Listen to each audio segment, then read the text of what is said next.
I am a researcher for a small team, and now I'm facing a moral dilemma. Over the past year, one of our main projects has been the development of a healthier, more energy-efficient drink named Roadrunner.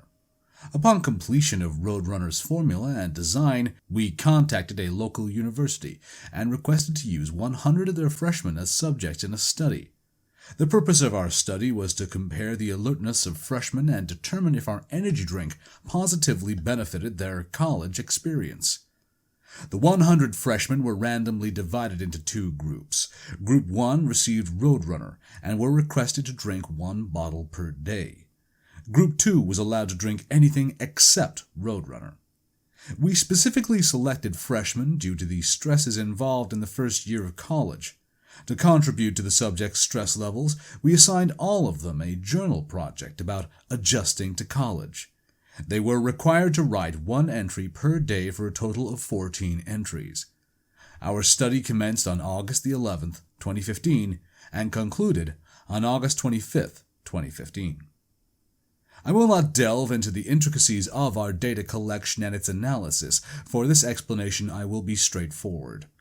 The benefits of Roadrunner were unanimous. Subjects in Group 1 were significantly more attentive in class, and collectively their journal entries contained a more optimistic tone. The journal entries were one of the many methods of data collection, but I'm emphasizing them for one reason. We hit a minor roadblock due to a subject in Group 1. Across the board, he was an outlier, and needless to say, he halted our project for several months. The situation is difficult to describe. For that reason, I want to share some of his journal entries. The content of the entries have not been altered. This is how they begin.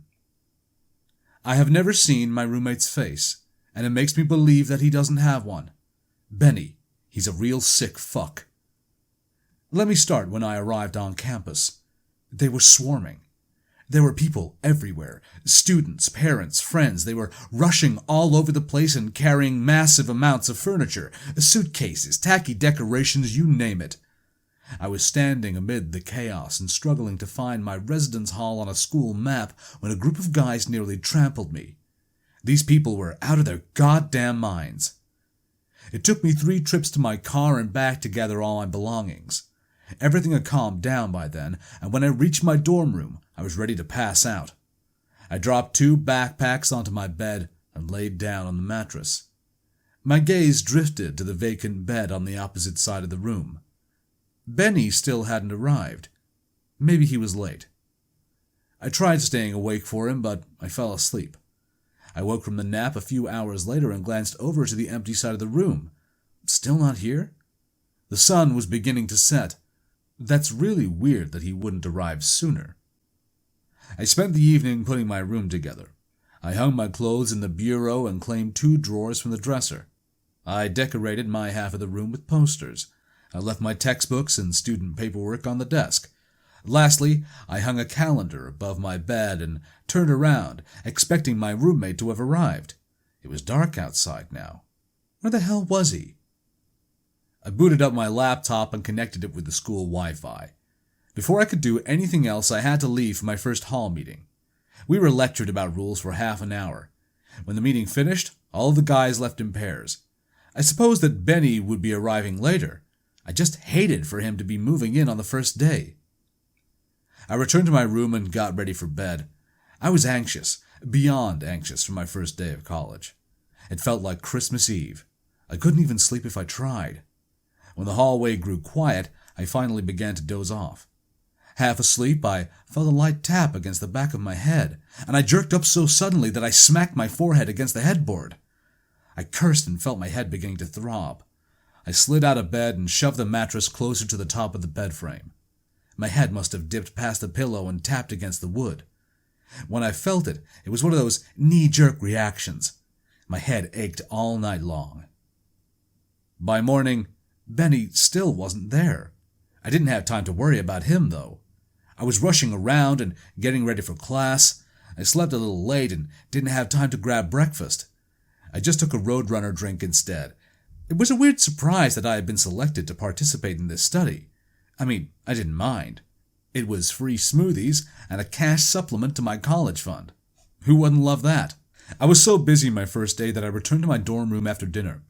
I set down my backpack, shrugged off my shoes, and realized something odd. I was still alone. Benny was nowhere to be found. His side of the room was as empty as before. What was this guy's deal? I ignored the situation, did my homework, and went straight to bed. As soon as I started falling asleep, I felt a sharp pat on the back of my head, followed by the shifting of my pillow. I sat upright immediately. Something had touched me. I yanked the pillows back and noticed a dark gap between the mattress and the headboard. The same gap that I had closed last night. I stared into the gap but could see nothing. It was as dark as pitch in my room. My eyes weren't adjusting to the darkness. I was just too tired for this. I shifted my pillows further down the bed and went back to sleep. By the next morning, I was met with a disturbing surprise. Like yesterday, Benny's side of the room was still empty. However, one of my notebooks was shredded, as if a rabid animal had torn it apart. The pages were scattered everywhere. There were only a few pages intact, and they had a message scrawled across them. Don't look. I almost sprinted out of my room in only my underwear. I glanced back to my bed, and within a few moments, I brushed the whole thing off. This had to be hazing. There were upperclassmen living in my hall. That's what it was. I collected the ruined notebook and dumped it into the trash. Then, I went about my day without any more surprises. When I returned that evening, I had seemingly forgot about the incident. My mind was too preoccupied with schoolwork. I sat on my bed, did my homework, and crawled under the covers. Just before I fell asleep, I felt the pat again.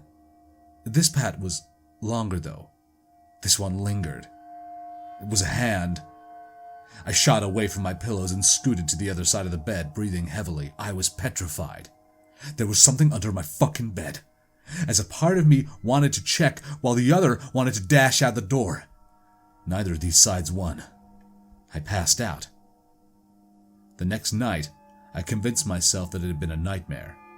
Even with that sentiment in mind, I placed my pillows at the foot of my bed. I fell asleep without the pat, but I was awoken by a massive, painful jerk. It was a sharp jerk, grasping my hair and pulling me downward. I woke up in the hallway. I don't remember moving there. I skipped class, went straight to housing, and demanded a room change. I hadn't been sleeping well at all, so I was a bit unreasonable. The woman tried explaining to me multiple times that all the rooms were filled. There was nowhere for me to go. After that, I demanded to know where Benny was. She insisted that we were roommates. That really pissed me off. It got to the point where she had to have Benny pulled out of class. Benny was on campus. He had been here the whole fucking time. There had been a discrepancy. Benny's actual roommate had my first name too, so Benny actually got assigned to both of us. Technically, I had no roommate. I returned to my room and sat on the bed that should have been Benny's bed. I laid there all day, staring at the gap between the tiled floor and the bed frame. I could only remember the note now. Don't look. My door has been locked every night. Nobody else had the key but me. I slept on Benny's bed that night, without blankets or pillows. I closed my eyes and started to doze off. Before I could, though, I felt the pat on the back of my head. It was sharp, but not as angry as the night before. I cried silently. I didn't remember falling asleep. It took me a few nights, but I've learned Benny's rules. He liked my bed, so that's where I slept. It was a routine, and I kept breaking it. Just before I fell asleep, I'd feel him reach up and tap my head just to make sure I was there. Benny never made any noise. By following his rules, keeping a gap between the bed frame and the mattress, he was silent. It was just me and Benny. When I was behaved, he was very gentle. He had to wish me good night before I could fall asleep. Sometimes, Benny would take his time, but that was okay with me. I'd wait all night if I had to. This is where I'm ending the subject's journal. The last few entries are completely incoherent, and I think it should remain that these were typed entries. In particular, the 13th and 14th entries are complete gibberish, as if he violently slapped the keyboard over and over. To some degree, we thought that we were being pranked, but this was no prank. Due to the nature of the entries, we wanted to immediately do a follow-up study. This might sound unprofessional, but the subject resembled the before and after pictures of meth addiction. His skin was sallow, he was sickly, bony even. He lost an exceptional amount of weight, as if he stopped eating. His face was gaunt with pronounced cheekbones, skin clinging to his skull. There were dark rings around his eyes. He was dazed, staring off into space. Somehow he still functioned, but he was only going through the motions. He didn't respond well when we asked him if he was sleeping all right. It alarmed him, distressed him, and nearly sent him into a panic attack. We hardly needed to ask. He hadn't been sleeping. Anyone with eyes could tell you that. Not even a week later, he completely snapped and threw himself from the roof. Nobody knew how he got up there, or what was going through his mind. A professor found his crumpled body that morning, and then the authorities were all over the case. It was a mess. We were able to see his dorm room before our team was shut out of the investigation. Our subject didn't leave a suicide note. No, he left an entire wall filled with frenzied messages. The predominant message was, "He's always watching." All of the messages overlapping each other, all disjointed thoughts. After nearly being sued, my team is fed up with the matter. They threw out the subject's data and blamed confounding variables for the extreme response. Regardless, he was an outlier. In the grand scheme of things, an outlier is not representative in the whole. For that reason, Roadrunner is proceeding with its production and will be released for public consumption within the month. Credit to Ariel Lowe. Thank you very much.